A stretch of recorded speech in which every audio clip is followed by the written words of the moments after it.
নমস্কার সবাইকে, কেমন আছেন সবাই? আশা করছি খুব ভালো আছেন। আমিও খুব খুব খুব ভালো আছি। আমার মিনি ব্লগে আপনাদেরকে আরেকবার স্বাগত জানাই। আজ শনিবার, এখন ঘড়িতে বাজে ৮টা।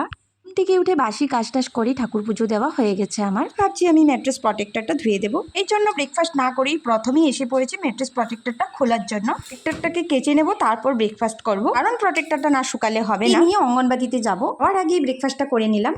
আজকে আমি করেছিলাম পুরি, কলা আর একটু বেগুনের পাতুরি। ব্রেকফাস্টটা করে বেরিয়ে পড়েছি অঙ্গনবাড়ির জন্য। এই যে স্কুলে নিয়ে এসে পড়েছি, সাথে আরো 2জন ফ্রেন্ড ছিল আমার মেয়ের সাথে, কেউ নিয়ে গেছিলাম আমি।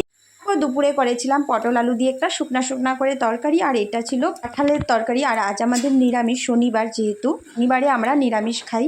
আর একটু বুটের ডাল করেছিলাম। সাইডে বসিয়ে দিয়েছি ভাতের জল, জলটা ফুটছে, এবার চাল ঢেলে দেবো। শনিবার সেই জন্য ভাবছি বিকেলবেলা একটু শনি মন্দিরে যাব। পুরে খাবার দাবার করে একটু শুয়ে নিলাম, তারপর সন্ধ্যার পর এসে পড়েছি শনি মন্দিরে। আমি, মেয়ে আর আমার বর এসেছিলাম। আমরা 3জন এসে সুন্দর করে পুজো করে দিয়েছি। আর আমাদের বাড়ির পাশে যে শনি মন্দির আছে, সেখানে একটা হনুমান মন্দিরও স্থাপিত করা হয়েছে নতুন নতুন। আর আজ আমি প্রথমবার এই হনুমান মন্দিরটাতে পুজো করছি। এই হনুমান মন্দিরটা শনি মন্দিরই নতুন করে বসানো হয়েছে। এখন আমার এই ভিডিওটা এখানে সমাপ্ত করছি। পরে আরেকটা ভিডিওতে দেখা হচ্ছে। ভিডিওটা ভালো লাগলে লাইক শেয়ার করে দেবেন, নতুনরা সাবস্ক্রাইব করে দেবেন। সবাই ভালো থাকুন আর ঠাকুর সবার মঙ্গল করুক। Bye bye.